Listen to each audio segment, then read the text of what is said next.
So really excited to be here and talk to you all today. I'm coming from San Francisco, whereas we were talking about the weather's a little bit nicer, whereas last week it was a little freezing.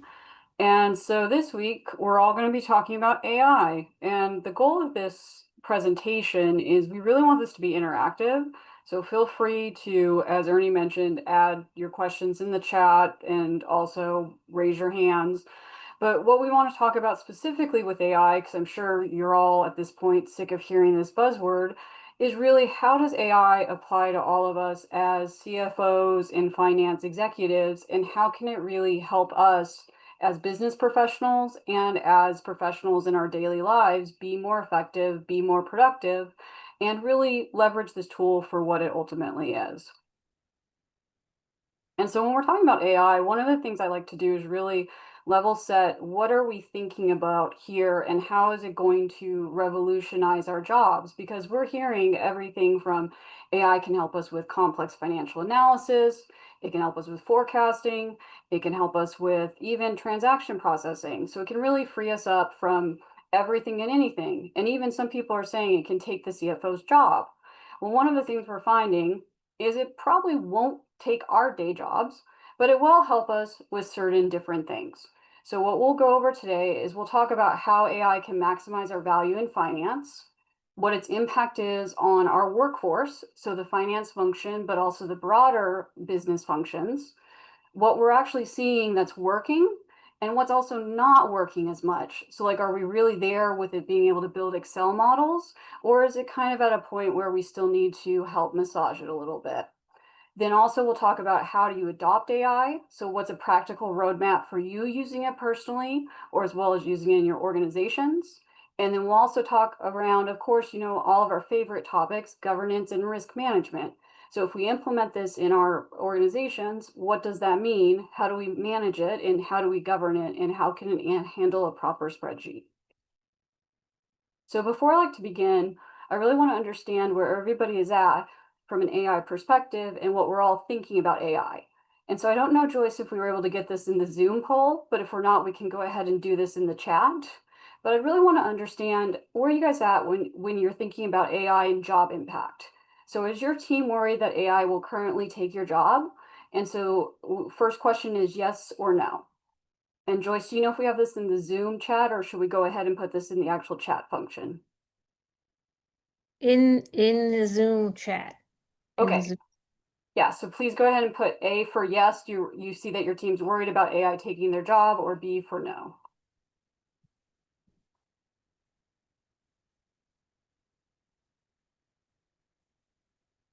And then we'll give a few minutes to respond. So I'm seeing a lot of no's, seeing some reskilling, seeing how to change how they work.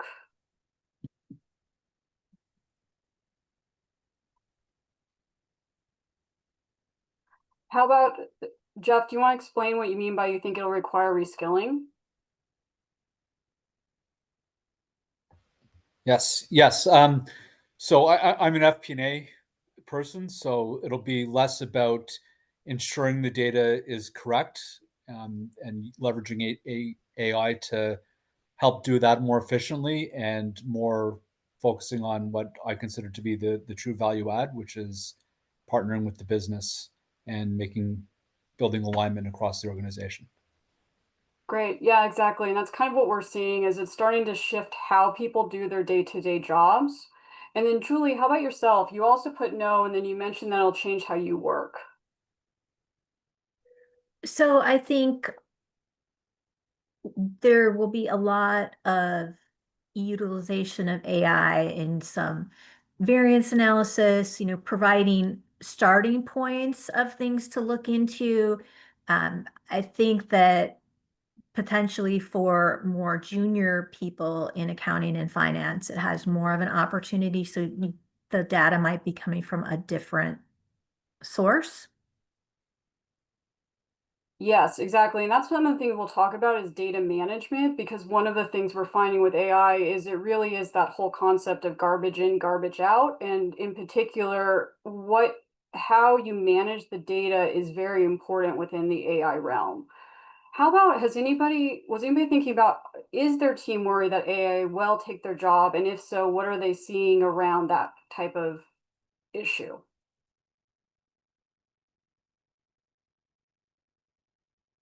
I would just tend to think in general that the demographics of teams, younger versus more experienced, would sort of be in opposition to the reality, maybe. Younger people tend to worry less about technology because they were born with it.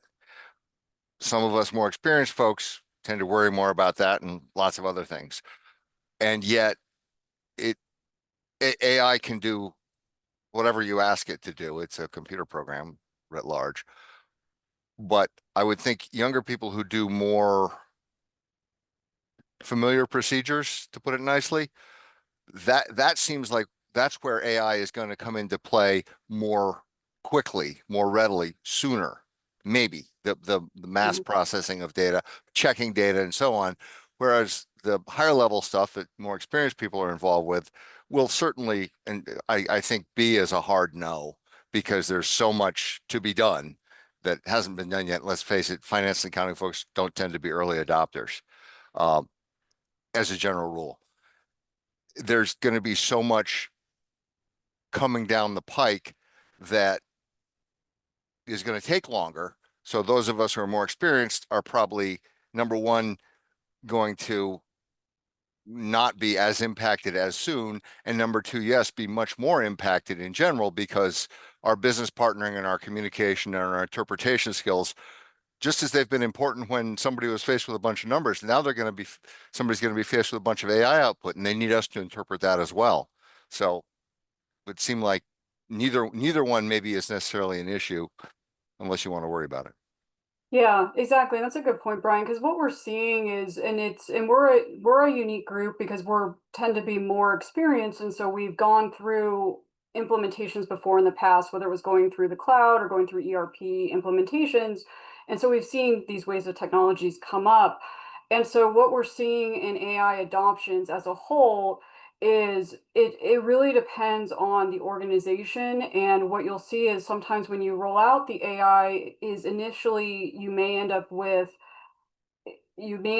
optimism in the implementation, but you may end up with resistance. So for example, if you roll it out in a commercial team, there may be some resistance to input, versus in finance, we're still seeing some excitement about the adoption. And so, for example, about a month ago, Accenture said they were going to start to lay off individuals who aren't using AI. So there's some different, we're seeing a lot of disparity in practice around this. And then question number two, so this is an interesting one that we're starting to see come up. Do we think that Gen AI for finance is in a hype cycle? Yes or no? Brian, you're shaking your head fervently no. I'll turn to you and see the other comment. Sort of, maybe I went too far Sure. in my first ramble. No. But yeah, no, because there's so much that can be done that will be able to be done in the future that can't even be done yet. And then there's so much that can be done now that is only beginning to be adopted. It's like thinking of chat rooms with the internet as the be all end all. No, there's a lot more to it than that, as we've seen. I mean, technology will keep going and growing. It's kind of up to us to grow with it, I suppose. Yeah, that's a good point. I'm seeing a lot of no's. Anybody else want to weigh in on this?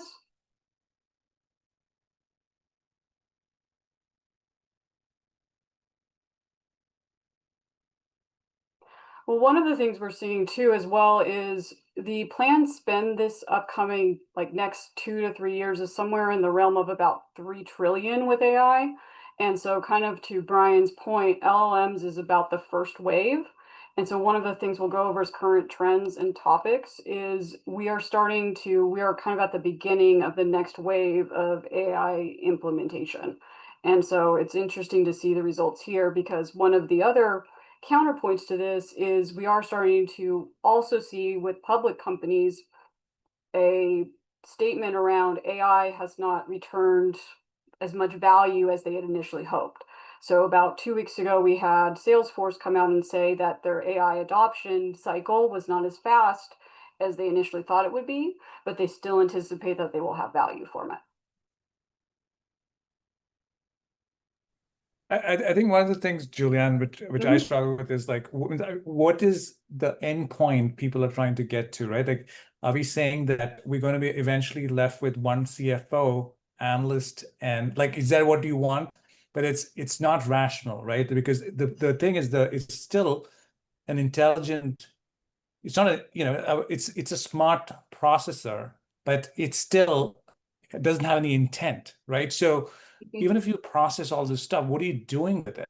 So I think that's where I think there's a little bit of that hype, right? Yes, it's processing all these things, but then there'll be a lot more information. And then what do you do with it? So I think there's that hype cycle from that perspective, but it's going to be tremendously useful, of course. And we're definitely seeing that. You just see it in the different types of tools that are out there. They just do various things, right? Just between the $20 chat bot and a $200 bot, it's just a very different performance. So yeah. Exactly, Prashant. It's a great point, and it's an interesting thing because what's happening is it's almost like fatigue around the tools, and now what's starting to evolve is what is the right use case. And so one of the things that we'll do here is, and it's actually a good segue, is we'll talk about, okay, what are we talking about when we talk about AI? Because AI has been around, I mean, since even like basically, if you go all the way back, you can go all the way back to 1940 and the Navy and DARPA and the creation of the internet. So we've been talking about machines having unique thoughts and processes for a very long time. And so when we're talking about this wave of AI, artificial intelligence, we're talking about generative AI. And at its core, the current wave is large language models. So what they are is they're basically a text analysis tool that's using a algorithm. The current algorithm is based on a paper that was generated from Google. And what it's doing is it's really word matching. And there's about 10 or so of them that are dominant. There's, of course, emerging trends, but that's where we are today. And then we have various subsets of that. So we have everything like from, for example, we can get into agents in a second, which basically agents are a bit more autonomous Gen AI, to then we have AI that can help out with generating photos and things like that. But really at its core, what it's doing is it's a mathematical tool at this point that is helping us be more productive. Where it goes in the future kind of still remains to be seen. But to your point about kind of the end goal, you have everything from, at this point, Silicon Valley is debating artificial general intelligence. So at some point, they're thinking about it will someday be some version of Space 2001 and have us all have answer to Hal versus, okay, maybe we have some version of Rosie helping us out from the Jetsons. So you just never know where this is going to go. But really, it's like, okay, what is useful for us today and in our day jobs, basically. Julianne, first of all, congratulations. You're talking to groups that are over 50 years old. They know they know who Hal is, and they also probably know who Rosie is too. So those of us who are over 50 and even older, we know what's going on. I just want to ask a question for Julianne real quickly. Many of us who've come through the world of financial analysis have probably put in if-then statements into LinkedIn or 123 before that. Is this the same thing, or is AI different than that?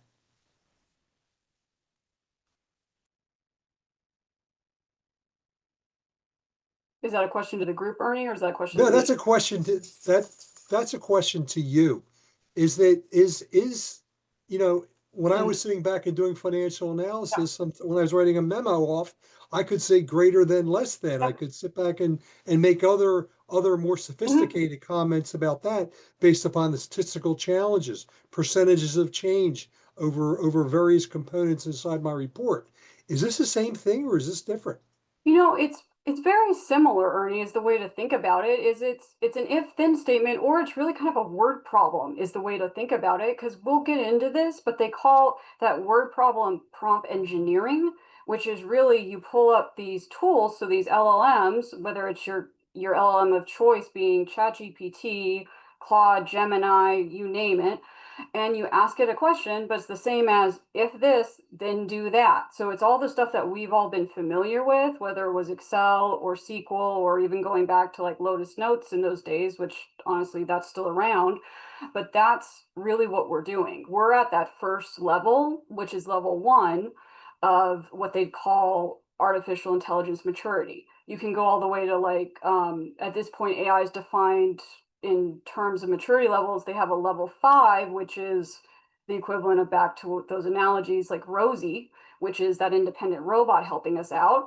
And that's more a demo at this point. So what we're all working with is we're working with the equivalent of a really fancy Excel analysis. There's all and there's also some other features. As somebody uses Grammarly, everything from typing on my phone to typing reports in my computer, my laptop. There's also some intelligence in it, in that it learns information about me. So therefore, it knows that whenever I say this sentence, I usually have something else that qualifies behind it. Yes, Correct? yes, that is correct. And that is the more advanced versions of our large language models. So that is the retrieval augmented generation, or RAG, which basically, the way to think about that is a fancy small database. And that database lives in like OpenAI. Claude's actually rolling that out right now. So for those of you who use Claude, which is Anthropic's model, you're having to click a button that says, I accept the ability to have memory. That's what that is. And so when it's accessing that and it's remembering that, hey, you told me 4 months ago that you are a CFO, or you have a dog, or you have that, it has this database off to the side where it's remembered these 4 or 5 things about you because you gave it permission to do that. So that's really what it's doing when it gets to that point. Thank you. And guys, for everybody else here, please, this is interactive activity. I If you think have any questions, let's learn. Let's learn from each other. I think there's one more point, that in more advanced stages, I guess, Ernie, in an Excel you have a very fixed static format kind of stuff, and you're a CFO, you need certain information. The guy would run it, pull the information from different sources, put it in Excel, create those reports for you kind of stuff. Now I think when it's in more advanced form, you don't need an analyst to write reports for you. So you can just go and in natural language, you write, give me the customer profitability of this thing or that region or that product.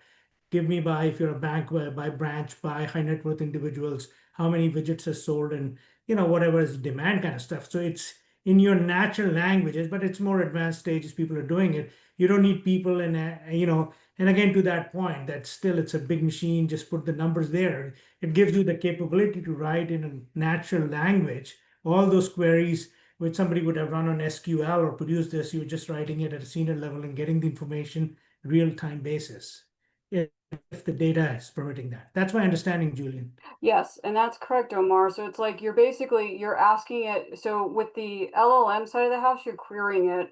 And then with the more advanced side of the house, which you probably maybe heard the term agents or heard agentic AI, that's where you can say, like, I want you to build me a budget. And that agent will go build a budget. And so most of those agents are within specific tools. So like, for an example, Salesforce has what they call Agent Force. And so that can do, like, it can be like basically a sub out for your customer service tools, but they will go do independent analysis. Or QuickBooks, for example, now has its own agents that will analyze transactions and find coding for you. So it will code your invoices. So that's where AI is heading, where it starts to think. And basically what thinking means is it's analyzing on the back end, and it's saying, okay, based on past transactions, it's going to predict that this particular invoice may be coded to this particular general ledger account. And Julian, is it agents that come back and say, hey, I'm writing a letter to my team, to my general team, make this more friendly? Is that the same thing? That's actually the LLM. So that's your OpenAI. What an agent will do instead is, if you say, I want to plan a trip to the Bahamas, please plan the whole trip for me. And then what the agent will do is it will go plan the trip, and you can give it like a budget if you want, and it'll say, okay, based on you telling me you want to go to the Bahamas, I've booked this hotel and it's going to be these 5 days in April based on your calendar and all this stuff. So it's basically like doing all these things a little bit more autonomously, whereas the LLM is doing things at your specific direction. So, Julianne, Mhm. maybe oversimplified question, but, and I think you just half answered it. I was going to ask, couldn't say ChatGPT create a budget for me or make travel plans? Well, I'm sorry, create a travel plan for me. Is the difference then that an agentic AI, and I'm guessing that's pretty much everything but the big Gen AIs, and please clarify, an agentic AI could make travel plans and book the hotel.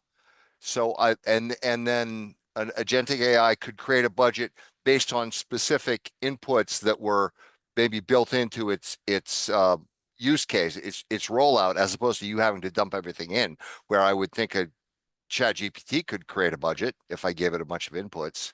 Maybe I'm trying to understand the differences. Yeah, the difference, exactly. And I know it's an interesting nuance, Brian, because so an agent at its core is a thing that does a thing, where an LLM, you have to tell it to do a thing.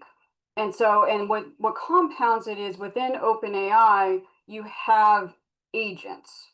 So so if you go to the base level of OpenAI, you can ask OpenAI to do something, and now, so it'll do something, so you can tell it, hey, I uploaded this budget, make it prettier. That's the LLM. If you tell it, go generate a budget and find all the data, that's the agentic part of OpenAI. So it has both now within it. You're on mute. Sorry. And in a lot of cases, an agentic AI could be a standalone as opposed to subsumed under a Gen AI. Yes? Yes, that is correct. So like a good example of this right now is Agentforce. So Agentforce has the ability, if you have Salesforce and it's locked into Salesforce, but you can go in and you can tell Salesforce, I want to build an HR agent, or you can build a finance agent. And that, like, let's take the HR agent. You can build the HR agent to do an onboarding process. And that agent will build the entire onboarding process.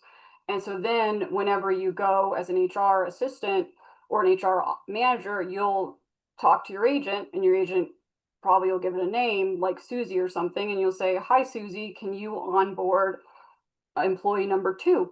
And it'll run the whole process without you having to tell it all the different steps. Thanks. Yep. I see, Ken, you have a question?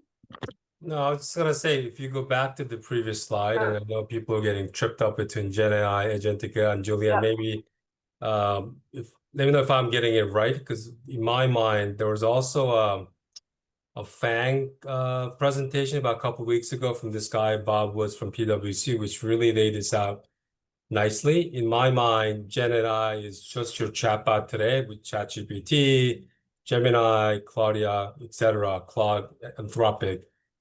Agentic AI, in my mind, is an extension of your workforce, right? So think of like having an analyst on your team. Now, how do you train an analyst to do certain tasks, as Julian said? So one example is when you get an invoice that doesn't have a PO number, non-PO invoice, for example, it's sort of an exception, right, in your process, trying to figure out whether this invoice was just missing a PO number. Is it actually something that we never paid, or is it a fraudulent? So the steps you go through as an analyst to figure out whether you want to pay this non-PO invoice, you almost have to write those steps to get to doing that task, almost like in like a steps that you want to spell out, and then you would run that agent to do the work. Now, the agentic AI is also, the interface is a chatbot, but behind the scenes, you're running these steps, which calls different databases to pull the data to decision making and actually talk back to you. So the chatbot is the interface to run the agents, but behind the scenes, you're giving instructions on how to do X, Y, and Z. And you can train that prompt. It's all the prompts behind it that's doing the task, and you can train it and refine the prompts in the process. But in my mind, anything that you can farm out to an analyst to do on your behalf, but it's a smart analyst that can make decisions, can grab data and can do a lot of things back and forth is how I think about it. It's almost like an extension having another analyst on your team. So I don't know if they described it correctly, Julian, but that is how I think we're in the process of creating an agent ourselves to do something like that, something that's manual, that's something that's an analyst can farm out. Now, that doesn't mean that the whole person is in their job, but a part of a person's job can be kind of automated through agentic AI. But that presentation actually kind of solidified how I was viewing about this Gen AI versus agentic AI. So I don't know if that makes sense to people, but yeah. Yeah, that's a great use case for it, Ken. So that's one of the use cases for agentic AI. And so I think the way to think about it is it's always agentic AI is at its core something that does something else. And so oftentimes what we're seeing right now with the specific use cases in practice is they're being used as basically synthetic humans. So like Ken was mentioning, synthetic financial analysts, and they're somewhat locked into a system. So like Boomi, for example, they're a AI framework, and so they'll create like AI financial analysts, and they'll live on the Boomi platform. And then they'll go within the Boomi platform and they can run transaction processing. So it's what we all used to refer to as robotic process automation. That's the main use case we're seeing them for. They can be used for other things, but really what it is it's basically running a transaction from end to end and thinking on its own. Whereas an LLM, we are querying it basically, and we're asking it to do things. And so when we think about Gen AI in finance, that kind of leads us to the next like different kinds of use cases, which in addition to what we were just talking about with the financial analysis, we also have transaction processing. So automating your AR, your AP, so really looking for trends, all of that.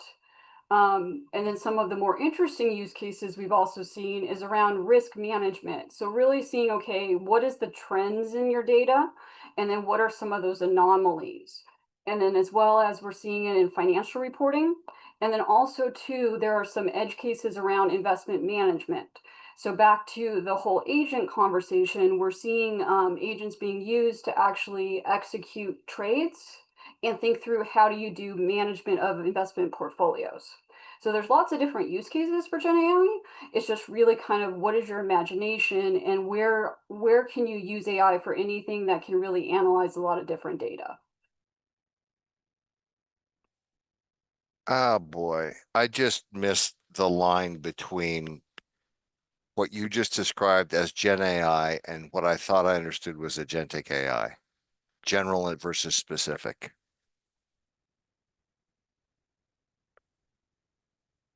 I'm sorry, Brian, what was the question? Sorry. So it seems to me like, well, I think you said agentic AI is more task oriented and specific and will produce an event, let's say. Gen AI is more general and so on and so forth. And everything I think generally what you just described were what I would have misunderstood to be agentic AI functionalities, but they're Gen AI. Is that right? They can be either or both, is I think the way Thank to you. think about it. That's why it's getting confusing.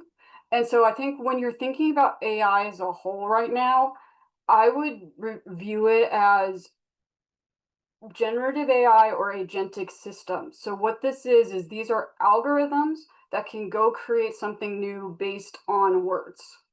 So right now, everything is using word searches or natural language processing. That's probably the easiest way to think about all of this when we think about like, okay, how are we using and managing all this?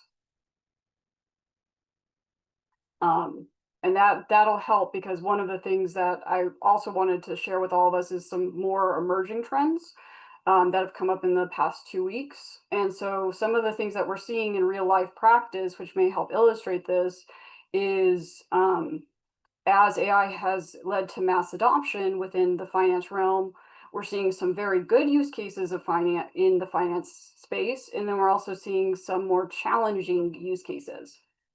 So to start with the good, we're seeing AI be launched in governance. So recently the SEC launched an AI task force.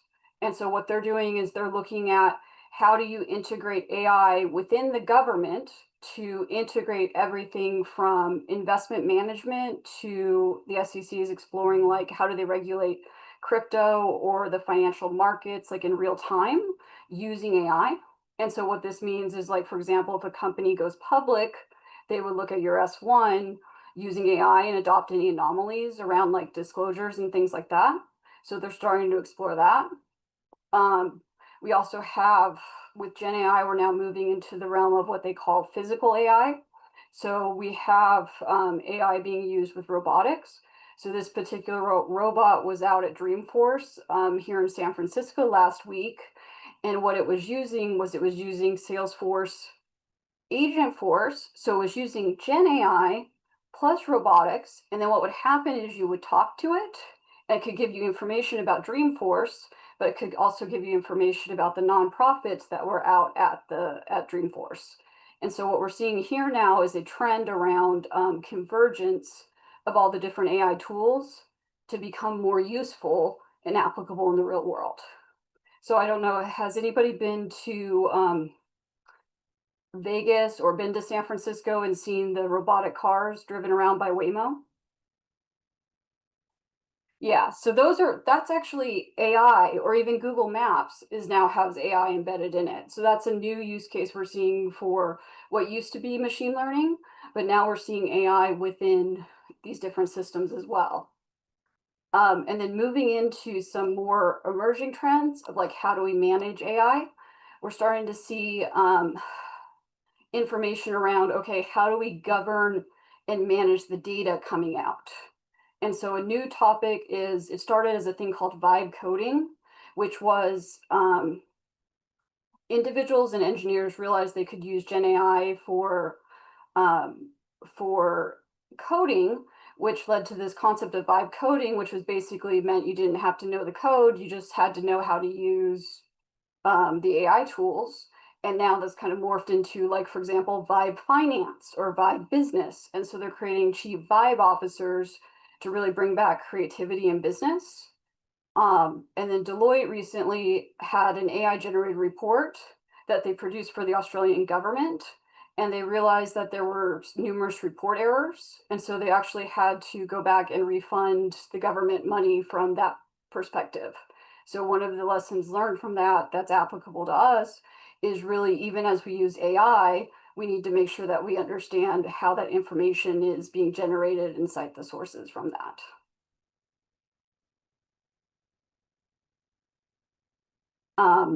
And so then one of the other new trends that we're seeing, as we were talking about, was the ChatGPT agent. But then the other piece that's coming up as well is within AI is AI search.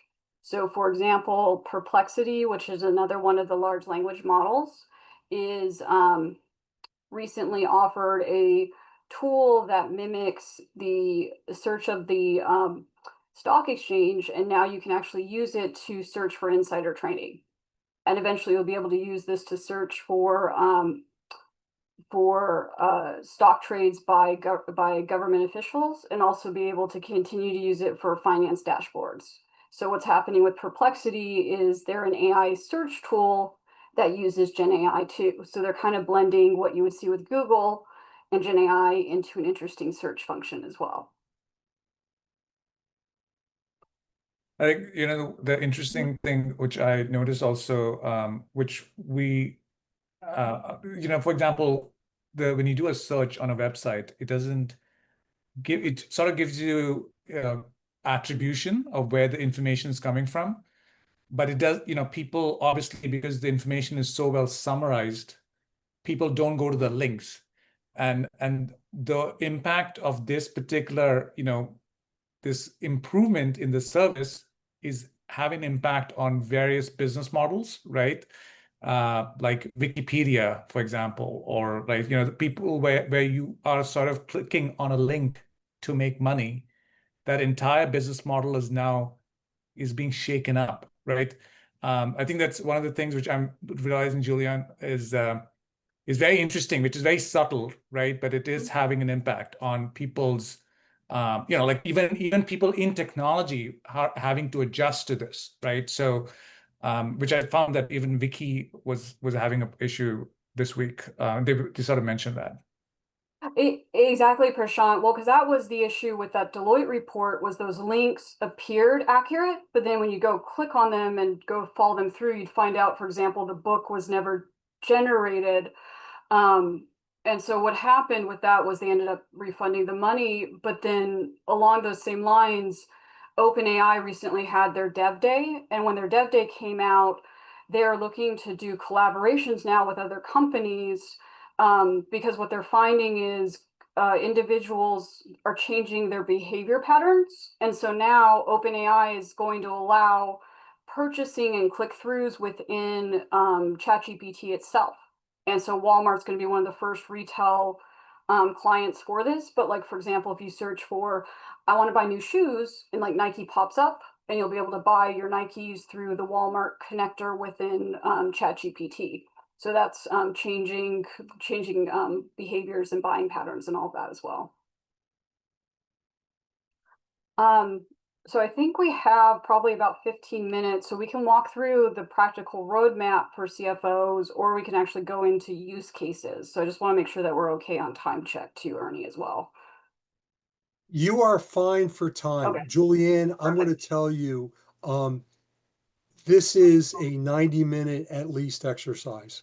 So please, we're not even 45 minutes into the program. Perfect. I want to be respectful of your time. I have to tell you, we've had some people that have been here for over 2 hours, and there were still more questions coming in. So Perfect. what you're dealing with now is just, for us, I'm sorry, it's cutting edge. I'm a finance guy growing up. My head's a little bit on a swivel. I own an executive search firm. CFOs, controllers, they're looking 3 feet in front of them.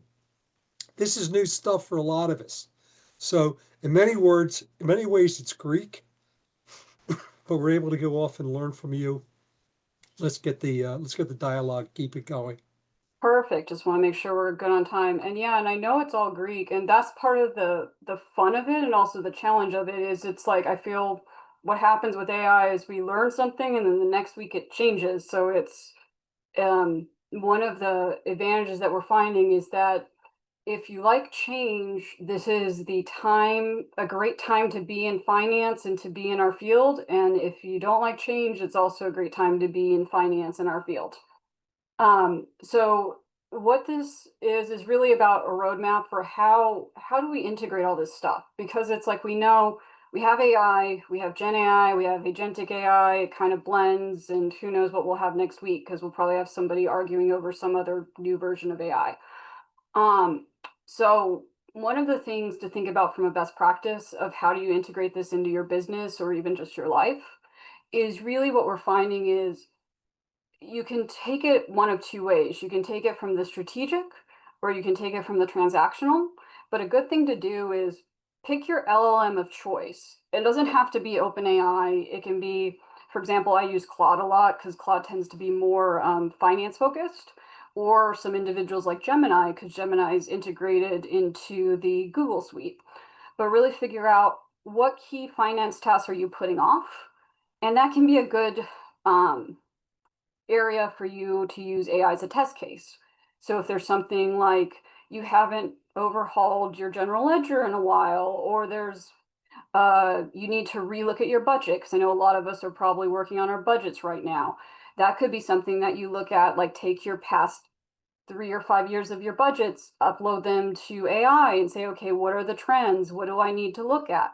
But those are different ways you can figure out, okay, this could be something that could be a good test case for AI. Then the second piece is select your right tool. So what's the tool that makes the most sense for you? Because at this point, there's the major tools. So like we've been talking about the large language models, but then there's also specialized tools. So there's everything from AI embedded into our reporting tools. So like there's AI embedded in QuickBooks or NetSuite, depending on what stage of maturity you're in. Or there's even specialized tools depending on what type of finance workflow. There could be an AI tool specifically for that. But really decide, okay, what am I doing? And does it need automation? And if it needs automation, then figure out, okay, is that the tool I want to use? And then the best thing to do after that is kind of like what we've done with any of our tech tools, is pilot it. So really think about, okay, who's the right team members to roll this out? So is it your FP&A team? Is it your accounting team? But really start with people who can say, okay, who are those subject matter experts who know, okay, is the AI going to make up a bunch of stuff as it goes, but really who's the person who owns that process and can really figure out how do you transform that process from more manual to technology. And then really importantly, go ahead and train and reskill your team. And so what we're finding is a lot of companies don't actually take the time to train their team members. And even something as simple as like an hour training. So getting on calls with the FANG, or even listening to YouTube, or OpenAI has, for example, guides on here's how to use OpenAI. Once individuals have some comfort and familiarity with AI, they find that they get a lot more comfortable with using it. And so that tends to be a good approach for integrating it. And then once you do that, then you really figure out how to optimize and expand from there. And then the other piece that comes up a lot, because everything is so new, and we have these LLMs, which everyone is referring to as foundational models, because those are the large ones that keep updating every month or every week, pretty much. And then we have these basically like bespoke tools that are kind of off the rack, or you have, depending on how advanced your team members may be, or even yourself as you get more comfortable with it, you can create your own tools. You may decide, okay, do we build this in-house or do we buy it? And so one of the things to think about is kind of similar to what we've done with any tech tools in the past, is what is that ROI for building it versus what is that ROI for buying it? Because what we're finding is once you start using this, it's so easy to set it up, but is it a repeatable tool to use? So if you create, like, let's say you create a FP&A analysis tool using OpenAI, is it a tool where you've built the prompts and the guardrails and everything such that it can be repeatedly used by somebody every single time?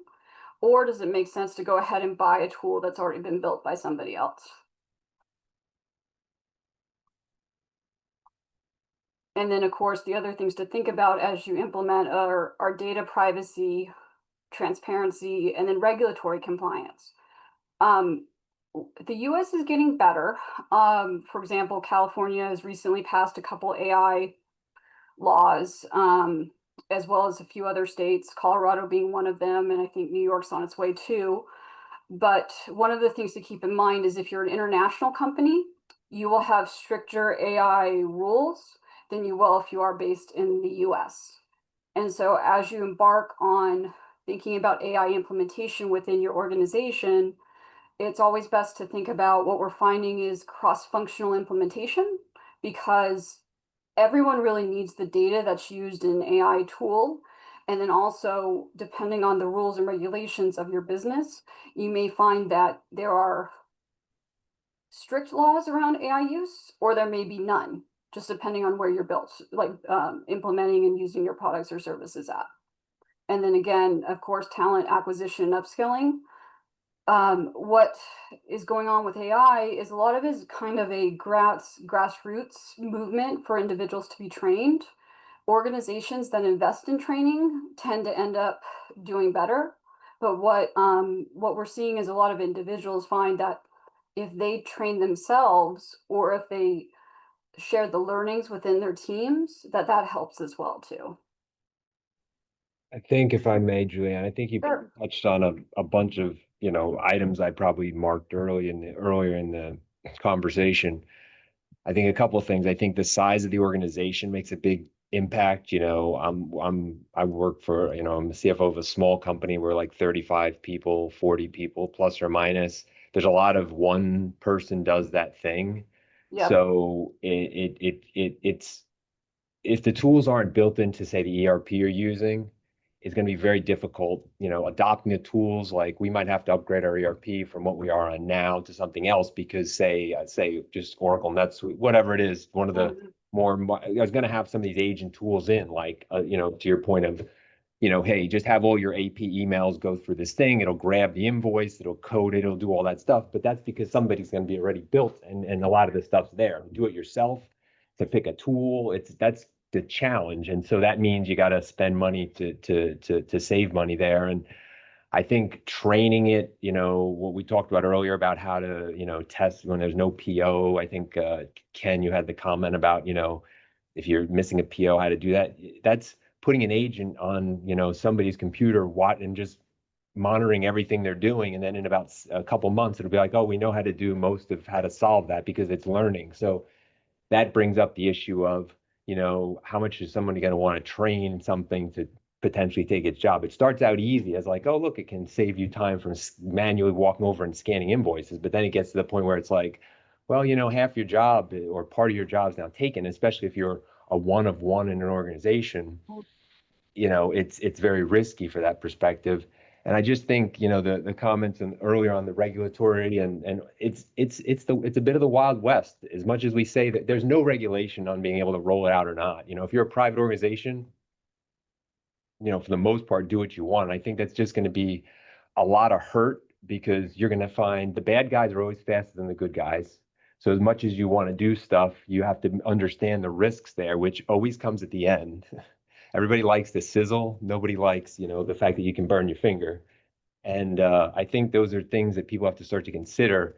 You get pushed like do something, and then you could do yourself right out of business and not even realize it in some cases. It's one of these things that I think until there's more things set, which, like you said, which model do you pick? Nobody's going to want it. Because what if we pick the wrong one that dies 6 months, a year from now because they run out of money or whatever? So it's like until there's more standardization or understanding, doesn't mean you shouldn't do anything, but some companies have to understand, the brass ring of what you really want is probably a bit down the road. Start to your point of like using this AI stuff so it's not this, ethereal thing. Use it in your day-to-day life and then understand how it can do other things. But to drive your organization to try to just AI, I talked to somebody who's like, oh, you got to do this. And no, you're not talking about AI. You're talking about automation. You're talking about cleaning up data or doing other things. You get yourself ready for it. That'll be a little bit smarter. But I just think it's going to be the size of the organization is going to make a difference, how mature what business they're doing, how much of it can really be done, how big your organization is. All these sort of things are going to come into play. It's going to be messy because I think my experience is going to be different than everybody else's, which it tends to be, but there's going to be a lot more differences than there are similarities in some cases. So that's again, I think all these things are just going to make it challenging to understand what does it mean when you roll it out. But obviously you got to start somewhere. But we're a cautious bunch, most of us, right? Finance people tend to be cautious. Doesn't mean we don't adopt technology, but it just means we have to be cautious.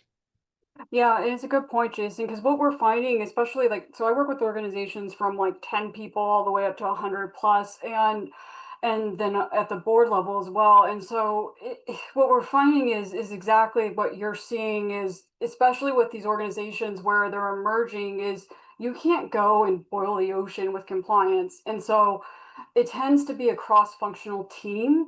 And when you have like ends of one in an organization, it's encouraging them to use it and figure out how to basically make themselves more efficient and show them how they'll be more productive in their jobs. And it's not a one size fits all. And so what I mean by that is it's really rethinking how you do your job, but also starting small.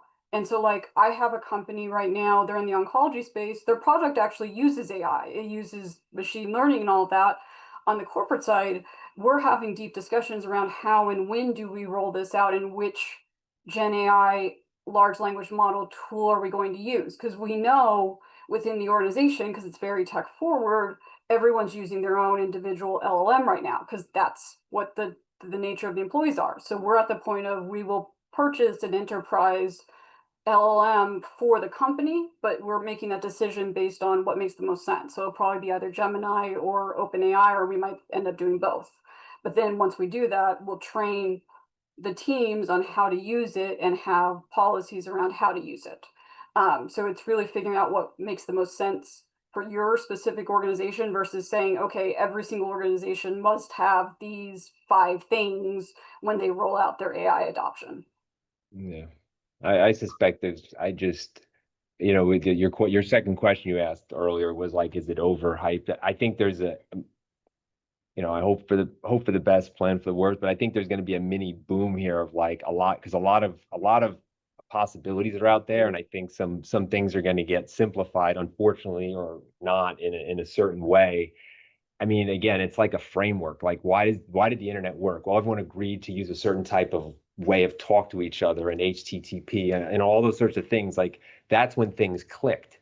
Right now, while that's why some of the agents can kind of just say, hey, when your example of booking a hotel or booking a vacation, it has to know how to book with, say, Marriott or Hilton, or how to call, the water ski instructor, and how to do all those sorts of things.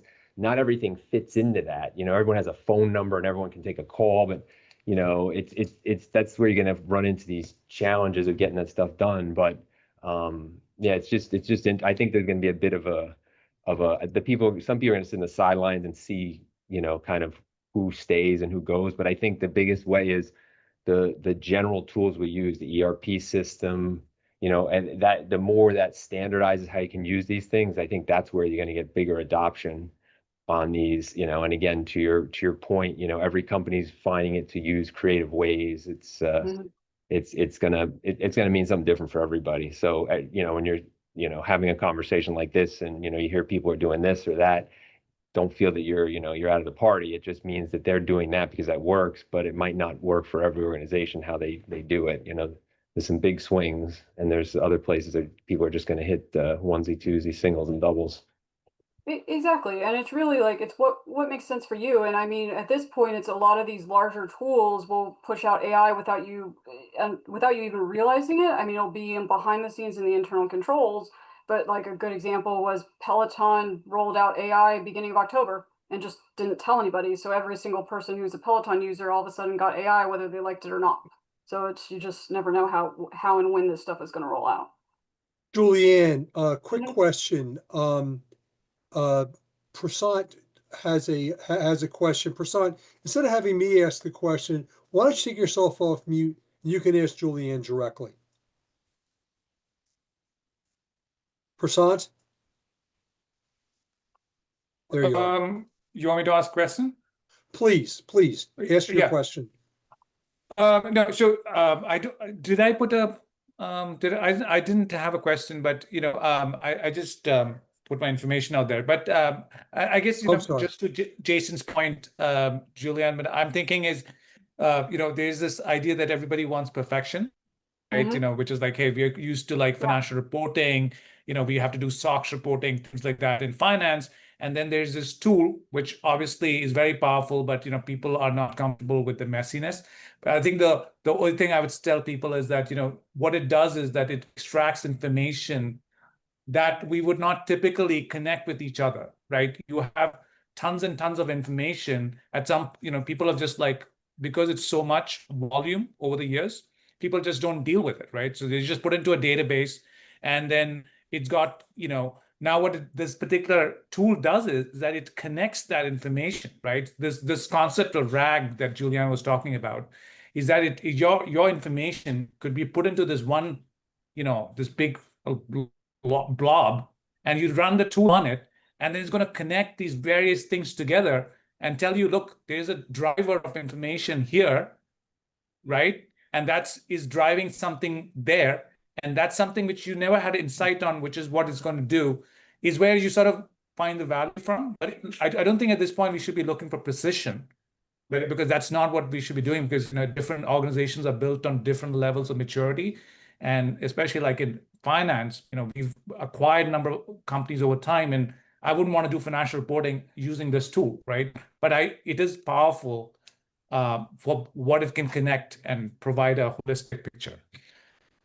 It is. It's a very powerful tool. And I've heard arguments. It's interesting. Even as recently as last week, I was hearing arguments from don't use AI at all for strategy, only use it for science, to use it solely for strategy and don't use it for anything linear. So it's that kind of tells you where we are in the spectrum of everybody is all over the place in how and when and why to use it. And part of that just goes back to the current state of how this was developed, which it was developed based on an algorithm that does really at its core, it does word matching.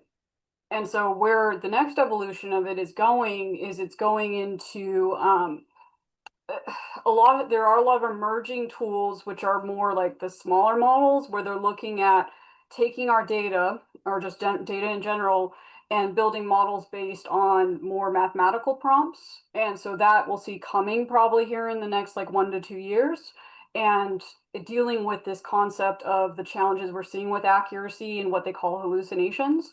But right now, the thing to keep in mind is really figure out what's your use case, and then really it's how do you want to help improve your business?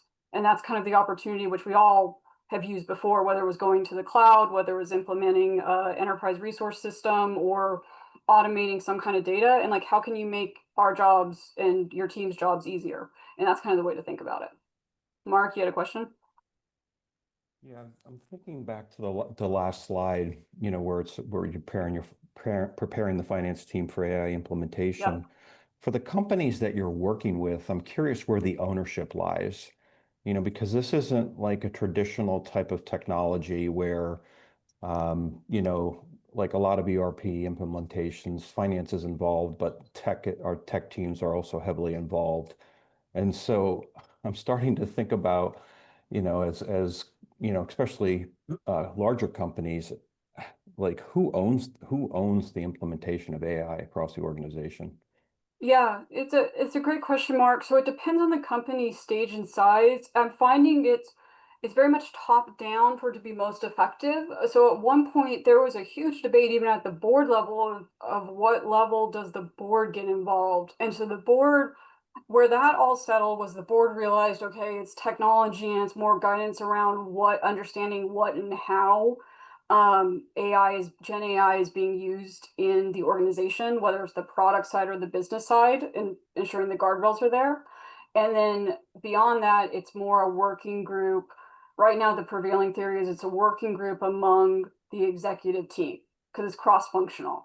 So really, when you look beneath the hood at this technology, in order for it to be effective, it has to have data from finance, operations, sales, the product side, like to really understand what's going on in the business. And of course, you have the risk management side, so legal, and it's a people organizational side too.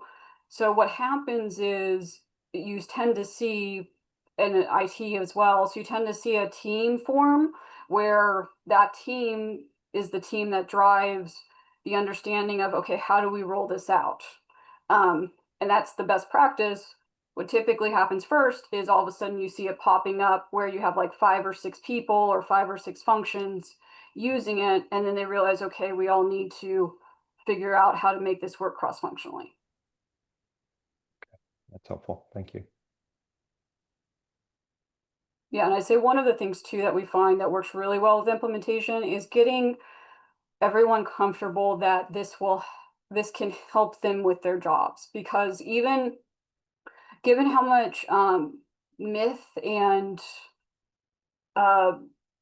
ambiguity there is around AI, there's still a lot of misinformation around, okay, how do you implement AI, and will AI cause somebody to lose their job? So when you roll it out formally within an organization, depending on what function you're implementing, sometimes we find best practices, you sit the team down and you get the team involved, number one, in the rollout, but you also let them know, okay, what is the expectation for outcomes? So is it at the end of that, they're going to be more productive, or at the end of it, are there going to be layoffs? But really ensuring that you're painting that roadmap for that implementation, so that way it helps with the actual execution as opposed to instilling fear in people as they actually implement the technology.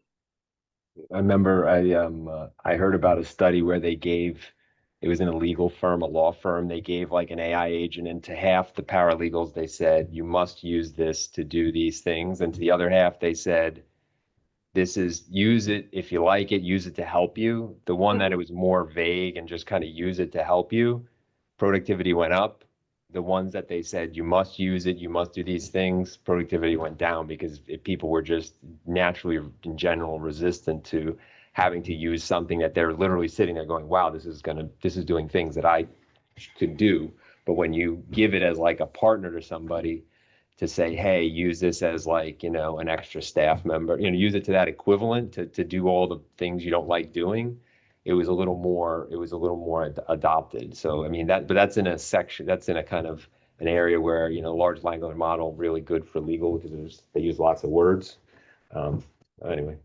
Yeah, no, exactly, Jason. And there was a study done, it was a Harvard study where they put together cross-functional teams versus individuals and had them use AI plus, and they also had a control where they didn't use AI, and they found the cross-functional teams that used AI together were more productive than the individual teams using AI by themselves or the individuals not using AI. And part of it was, like, for example, if you took finance and sales or you took science and sales and the AI, they would all offset each other and make themselves more creative in the use, as opposed to like somebody just kind of sitting here using AI, because you could either overcorrect or you could just decide, okay, this is not for me, and kind of walk away. So how do we actually use this tool? And so the core tool that everyone's using today, agentic AI, we'll kind of leave for another day, but we'll go through that later, but is prompt engineering. So whether it's ChatGPT, whether it's Claude, Gemini, DeepSeek, if you're so inclined, which is the tool that came out of China, prompt engineering is really how you use this. And at its core, I know that sounds really fancy, but really prompt engineering is asking it questions. So it's really talking to it like it's a team member, or it's like your chief of staff or an intern. And so the better you can ask questions, the better results you'll get. And especially now, because quite a few of the models, OpenAI's one, Claude's another one, they use what they call reasoning models. So you'll see it like thinking. So sometimes it'll tell you like, oh, it's thinking before it responds. And so what that means is it's choosing how it's going to execute on its task. And so when you give it instructions, what happens is the clearer your instructions, the better the request. And so kind of similar to like how you give your controller or your VP of finance or even your intern questions, the way you give ChatGPT questions will help it be productive. So what we find is, and there's lots of acronyms you can use, but if you define the objective, so really tell like, okay, ChatGPT, here's the outcome that you're trying to achieve. You ask like, okay, here's your domain specific terminology. So like within finance, we're using, okay, specific terminology like such as FP&A, or if we're in healthcare, we're using specific terms around that, or SAS if you're in tech. It'll start to understand that, and then it'll start to understand, okay, this is the context it's working on. It'll work through that. And then also if you break down complex requests into different steps, that'll help it work through its tasks easier. And then the other nice thing about the LLMs is you can test and iterate. So if you give it a task and it gives you something that may be garbage, you can ask it to try again, and then it will do that.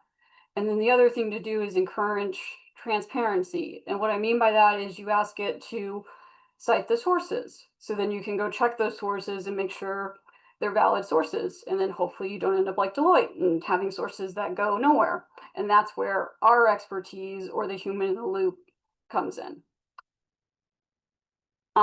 So one of the examples I was going to do for us, and we'll use ChatGPT to do it, is we're going to do an example about how to prepare for your next CFO role.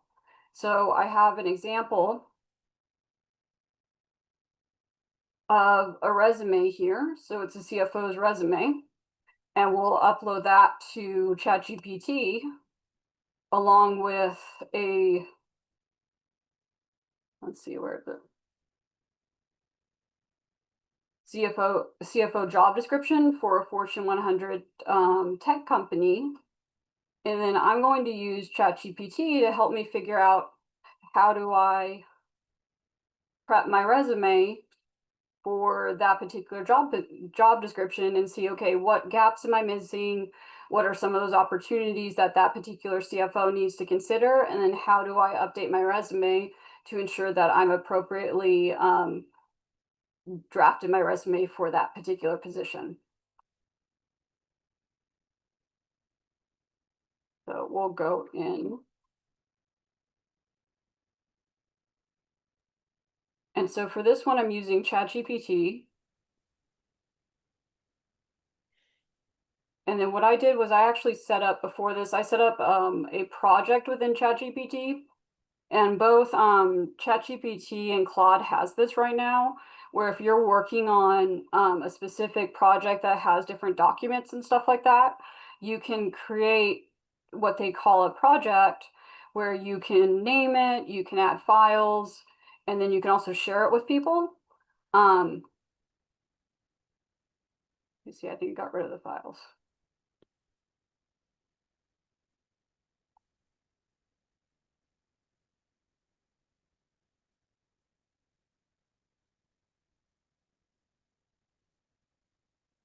But you can add the files and then you can access it later.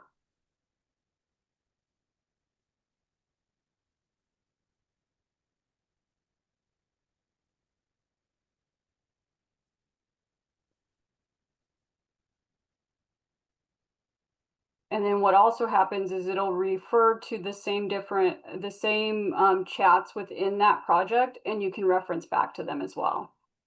And so I'll ask it to, first of all, I want it to assume it's a recruiting expert, because by assuming that's a recruiting expert, it's going to give me more detailed guidance than if it was just basically a general GPT. And then it's in the tech space, since I'm applying for a job in the tech space. So I'll want it to review the resume and the job description that's included in the documents. And then I'll ask it to provide its top 5 suggestions. So by giving it a parameter, what it will do is it'll give me better results than if I said, okay, just give me general suggestions. But you can also do that as well, on how to enhance the resume for the role to help advance the candidate through the applicant tracking system. And I want it to help me figure out, how do I update my resume to get through to the interview stage? And by the way, we're running this in real time, so we'll hope that ChatGPT decides to work. Aren't we talking about a targeted resume? Yes. So what it's doing is it's taking a general resume and it's helping you figure out how to make it more targeted. Psst, there's another way to Julianne, can do I it ask a too. question? Oh Can I ask a no, I'm question? still talking. Go ahead, ask your Yeah, go ahead, question. ask a question. Give her the answer. Go So ahead. I've done this before. I put a job description in and then Yep. put my resume, and I found that the chat GPT just hallucinated. And everything that I didn't have in my resume that I needed for the job description, they would put in the resume. So totally hallucinated. You know, if they needed this kind of experience, I didn't have it, but they put it in to match the job description. Do you understand what I'm saying? Yeah, so it basically made up stuff. Well, correct. Yes. Totally hallucinated. So they said they need banking experience. I didn't have it on my resume, but when they revised my resume, I did have it. Yep. So That's where the boundaries have to be put in. That's where What's that? it's John. I'm saying with ChatGPT, that's where the boundaries have to be identified from ChatGPT. They just can't go create hallucinations, as John is saying right there. It only from my past experience working in IT world and now in the pharma and life sciences, whatever you put in, it'll reshape it. I know ChatGPT, all this AI is a lot more advanced than what I was involved in earlier, but you still need to have all that criteria defined out there. Exactly, Jules. And so that's why I'm doing it this way instead of uploading it. Well, and also this is a fake resume, but I'm doing it this way because I want to own the Word document. You can upload this and have it change it. But with this one, I just wanted to see what his suggestions were. So that's one way to get around what you're dealing with, John, is say, okay, here's the changes. Then you can control the changes yourself in the Word document. The other way to do it, there's a couple different ways. So if this was my personal resume, under ChatGPT in the settings, so there's two ways to add guardrails. In the settings, you can add about you. So you can do personalization. And so like, for example, I've named my ChatGPT Q because I cue it to do things. But more about me, I actually have given it like my professional background. So this is back to we were talking about that memory. So it has some of my guidelines already. And then what I would do in this particular project to help with the hallucinations, which I think it decided to delete it because, like I mentioned, ChatGPT has been a little buggy the couple days. But I had put in instructions here around what the AI CFO project is doing. So if I was doing a specific chat on this resume review, I could put specific instructions on, here's my original resume, either don't make any changes without my express permission, or basically don't, like, basically ask for it not to make things up.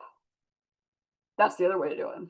But you still have to double check everything, is kind of the way to think about it. And I find ChatGPT is getting better at the less hallucinations, but still has a tendency to hallucinate. Claude does less hallucinations, but it's more, I use ChatGPT more for words, and I use Claude more for the math side of the house. And just to add to that, Julianne, it's still you still need to revalidate, as you just said. And I think we're still in a lot of early stages with all this AI, and I think because the way it's being promoted, not promoted, being brought out, it seems like everybody's making it sound like it's an answer to all, and it's not. We're still in the early stages, like what it was when the internet came out. Also, I was involved years ago also with video on demand, with data mining, and my company I worked for, they had the technology behind it, but they didn't have the marketing and sales be done. I was also involved with telemedicine with a startup company, so I know there was a lot of stuff that was going on there. And so I look, my background is accounting and finance, but I also have technology background, and that's the one thing I always refer back to in understanding and not in challenging some of the developments that come through here. Exactly, Jules, and yeah, and it's a good point because yeah, we've seen this before. Like you see this in telemedicine all the time. You have to make sure what's coming out of this is accurate, and that's where our expertise as finance professionals comes in. Brian, I think, yeah, and Brian, I think you have a question too or a statement. Yeah, well, general question. I think I have a couple answers, but I'm going to try to get yours. What's the purpose of, I think it was the first one on your list of who, and I've heard this a lot, of defining, giving the, assume you are a fill in the blank. I see that a lot. Wow. Is it input? Is it so that it'll look more broadly and narrowly, or output so it'll provide more detailed output like you mentioned, or is it not that simple? Why do you do that?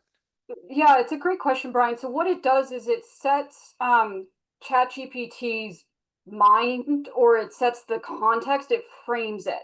So by telling it's a recruiting expert, or like, for example, I usually level set when I'm doing consulting work with like, okay, it's a healthcare AI CFO. So what it does is it starts to narrow its analysis. So it does the context, because what's happening is ChatGPT will pull through other conversations it's had with you in the past, but when you're in that specific window, it will all of a sudden view itself as a recruiting expert. Like what I have in here later on is it can even do synthetic personas. So like it can do a synthetic persona as a CEO and help you do interview prep. So that's what that is it's really helping it say, okay, I'm no longer just a general LLM of all things. I'm now specifically a recruiting expert. Would it be fair to say, please tell me if it's not, that and this is my very, very old world way of, I'm still thinking of this as a giant computer program. It has inputs and outputs, it just does it all itself. Would it be fair to say that it's telling this AI to narrow its inputs and narrow and deepen its outputs, or is that not really the right way to look at it? That's a good way to look at it, Brian. That's exactly it. And like actually when you see a lot of these proprietary tools or things that people are out there selling, like when they're selling, when we get to the more context of agents, for example, or whatever, when you start to see this stuff of, okay, we have this specialized tool, that's what it's doing. It's you're framing Okay. it. It's, at this point, ChatGPT, well, Elon Musk said they've analyzed the whole internet at this point a week ago, which is 6 months ahead of schedule. So who knows? Is that, and you very clearly explained that agents actually go out and do something. Is that another primary aspect of agents, that they're narrower and I'm guessing maybe trained on specific, otherwise unavailable data? So that would be on the input side, or is that not really part of being an agent? It can be, depends on what the agent is. And that's why you see a lot of, in practice, agents aren't, like, I know there, so it's not, there may be one or two that can do this, but you don't see agents roaming the internet and can do all and everything. What you typically see is an agent that is restricted to some enterprise tool. And what I mean by that is, like, let's go back to Agentforce. So you have an agent within the Salesforce universe. So it can go within all the different Salesforce tools, even the different subset of tools like Tableau, Slack, etc., like that. But it's not going to go jump from, at least yet, it's not going to go jump from Salesforce to the SEC database and come back, unless Salesforce ingested the SEC database.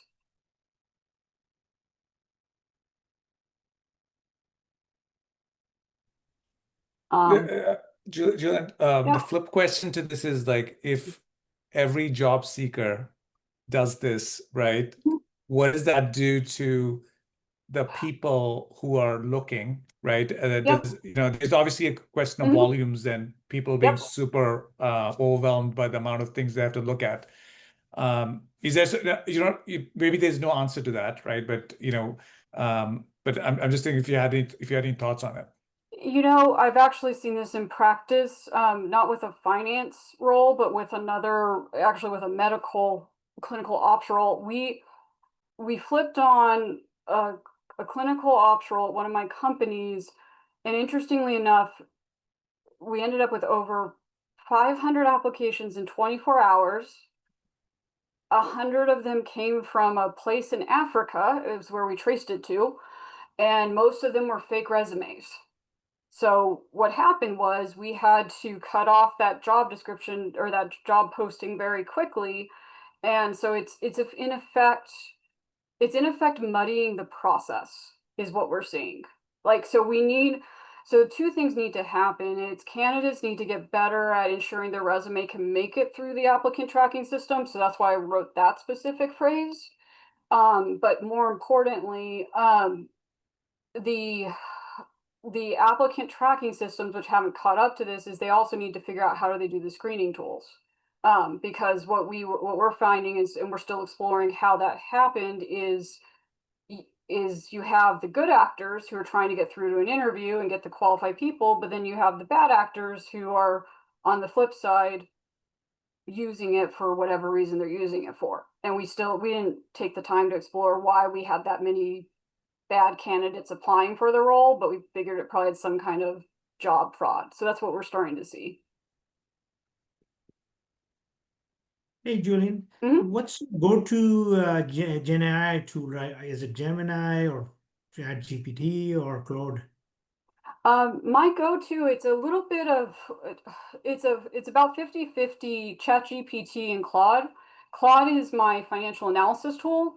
ChatGPT is, I use that more for writing. So if I'm responding to client outreach or sales outreach or things like that.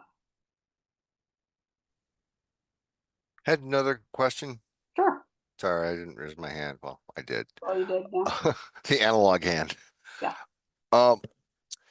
So you showed us in, I think it was either GPT or Claude, you showed us projects that you have. Yeah. Say that. Thank you, GPT. Okay. Yeah. So that's a top level organizational workflow management structure that you use within ChatGPT. And I remember seeing, I've been away from the world for 6 months. And by the way, it's kind of nice and causes you stress, but at least you don't know what you're worrying about. It's really, really cool. And I remember from a while ago that there were different agents I think you could set up, different things. I guess simple question is, within 2 or 3 of the most popular LLMs, are there top level organizational structures like project? Are there a lot of different ones not worth going into, or does each of them have its own, like one has projects, one has agents, something that you can build and build off of? I remember people talking about, oh, I've set up a fill in the blank with the buzzword to search for jobs that I like, and it was with a generic LLM. So I'm just wondering. Yeah, that's a great question, Brian. And so what also happens is, depending on the week, one releases one thing and then the others catch up. Which is why I don't know. Good, thank you. It's Yeah, all no, chaos out there. Exactly, it is. It's chaos because we're basically watching a bunch of giants fight it out for market dominance. Right. So where we are today is we kind of have the top 3 are ChatGPT, Gemini, and Claude. And then you have DeepSeek is kind of coming up behind the scenes, interestingly enough, still. But what you have with them, so for example, Claude has an interesting one. This is probably more on the development side. They call it artifacts. And if you play around in it, it's more like demo at this point for what I've personally used it for than anything else. But it's like you can create things like a QR code generator, or it's like, the way to think about it is probably like Flash tools that you could put on your website. I was playing around with it with a key, like creating a keyboard once. So this is like this is the way they do visuals. Then you get to ChatGPT. ChatGPT, since they just had what they call their dev day last week, I believe, or the week before, they had, where is it? They have their GPTs. So they still have those, but they're going to create an app store similar to what we see on Apple. And so that's not out yet, but they have agents right now. And I don't have the $200 version of ChatGPT. I have the $20 version. So for me, agents are embedded in here. So agents run when I ask for something that needs an agent, as opposed to like me being able to call an agent. I think the way I do an agent here is, because it took a while for it to come through. Here we go. You have to go to agent mode. So that's how you do agents here. So that's what I meant by ChatGPT is an LLM and has agents. But that's where you start to get the different features for ChatGPT, is you can use all these multiple features. And then if you have like the super, super high-end version of ChatGPT, then you have even more features, is the way to think about it. Not meant as a religious or cultural commentary at all, but Jesus. Yes, there's a lot. And what was nice And it will change like tomorrow morning. It will. It'll probably change by next week. So what they did do, which helped, ChatGPT, you can go toggle it back on if you want in the settings. ChatGPT went down to 1 model. So their models had different numbers. So that got really confusing. But at the same time, Claude came out with multiple models. So their model right now, Sonnet 4.5, is one of the most advanced models. But you can choose down here. And so what I'd say to do is, this is a long. These are all LLMs though, correct? These are all LLMs. And so you can see there's even more. There's 7. And they have subtitles, so you know what you're trying to pick from, maybe. Maybe, exactly. Well, so I know this is the newest one, and then these are different ones. And so the way to do this is you really play with it and you figure out what is the best one for your use case. Or you go on to it. So Claude is owned by Anthropic. Anthropic does a lot of really good, they have a science-led approach. So you can go on to their website and like look at their articles and understand, okay, what did they publish about, like, what is their use case? Or OpenAI now has an OpenAI Academy, and that can help you with, like, if you really want to get into the weeds on it, or you can just play around and pick a model and try it out and see what happens. Okay. So ChatGPT, Claude, remember those from a long time ago. Yeah. Gemini probably kind of similar, just not as pervasive, but has a lot of different features and functionality and keeps changing as well. It does, and I won't get into that one because it's too embedded in my everyday. But yeah, so ChatGPT Gemini, they just won their antitrust suit, so they get to keep Chrome, for example. But if we go to Google Yep. and like, let's just search the Yeah, Gemini pops right up somewhere. Yeah. Yep. I don't have, there we go. We have AI mode. Yep. There's your Gemini. They also did, so here's what's interesting right now. You have Gemini and OpenAI fighting it out for video and image generation. And so Gemini just came out with, they call it Nano Banana. So they can take your images.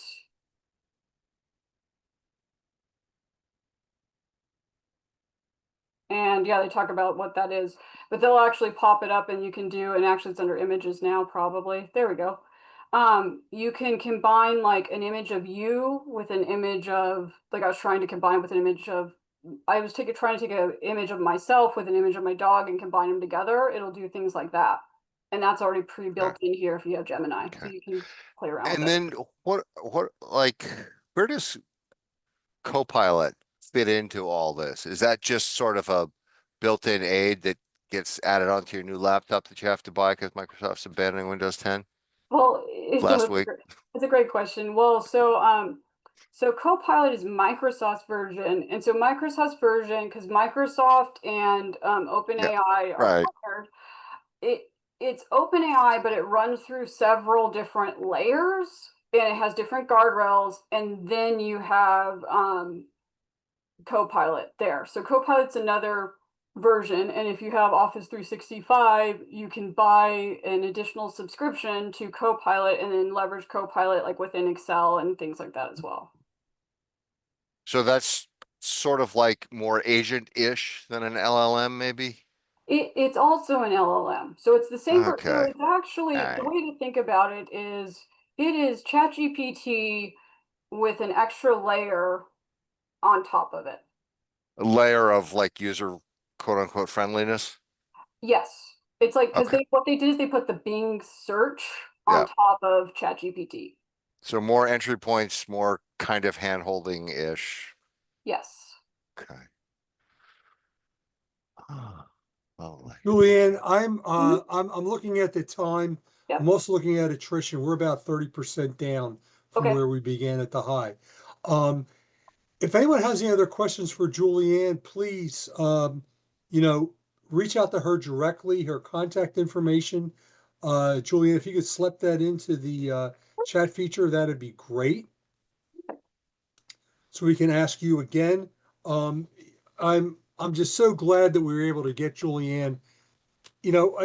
As I've said, I've been researching this for a while. We could have got a lot of speakers who are coming in from the HR side, from the consulting side, but to get a CFO here, a CPA, someone who in essence has the same cultural background as we do, I think that certainly adds to that.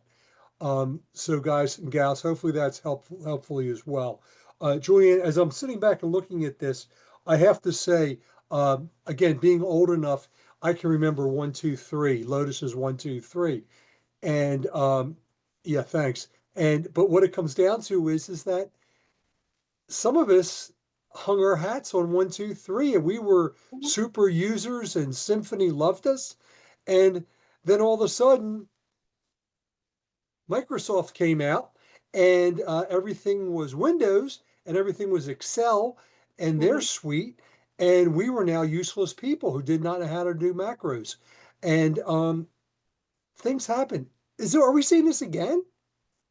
I think we are, Ernie, and the way to think about it is it's exactly that. It's a new tool, and eventually we've hit that point of like mass adoption of AI, and so the way to think about it is it's something new to learn and something new to implement, and it can be useful for us or it can be not, but it's whatever makes the most sense for you from your business perspective and your personal use perspective. And also, as we've said here a couple times tonight from other people with hallucinations and everything else, validate. It's old Ronald Reaganism. Trust but validate. Trust but verify. Make sure that what is being said is true and correct in the tone, in the text, in the content that you want it to say. And so it's great from that standpoint. I was sitting back here and taking notes.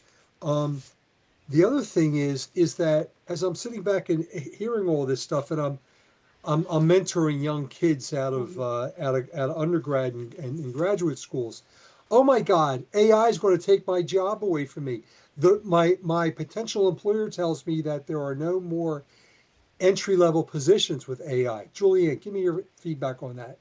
Yeah, so we're actually seeing that in practice, Ernie. So what's happening with entry-level jobs is companies are slow to hire at the entry level because they want experts. And so what we're finding is with individuals who are just coming out of school, their AI expertise, if they've learned this tool, that can set them apart. And so that's really where they can have an edge on hiring, but it's really understanding where do they want to go in their careers. Because what they're finding is you see individuals who have degrees in software engineering or data science, and they're finding that they may not be as employable as they once were traditionally, but because they are AI native, so to speak, they can teach a lot of us this tools because it's kind of a reverse mentoring situation. Brian, give me a second. The other thing which I'm coming back with is when you say that, I can sit back and deal that AI is going to move somebody quickly through the mentoring, the old traditional mentoring program. Hey, yo, young grad, hang around with old so and so, and old so and so will show you the tricks. Old so and so can move somebody through the learning curve pretty quickly through AI, correct? That is correct, because you need both individuals, because you need to know what's coming out of the AI or be able to look at it and say, okay, did what this just generate actually make sense? And then you need to understand how to generate it. So you need both edges of it. Correct. Good deal. Brian, go ahead. Quick question. Very quickly, Julianne, your top, call it 2 to 4 platforms for people like me who think I'm tech savvy because I knew 1, 2, 3 back in the day to let's call it learn more. No, I'm not going to post myself as an AI expert, but I'd like to sound quasi intelligent. It's another Top issue, I suppose. top 2 to 4. I really, Claude is great for our profession because it tends to be the most advanced on finance. The tool I was actually using for slides, Beautiful AI, that has a free version and it has a paid version. So that's a really good tool for using presentations.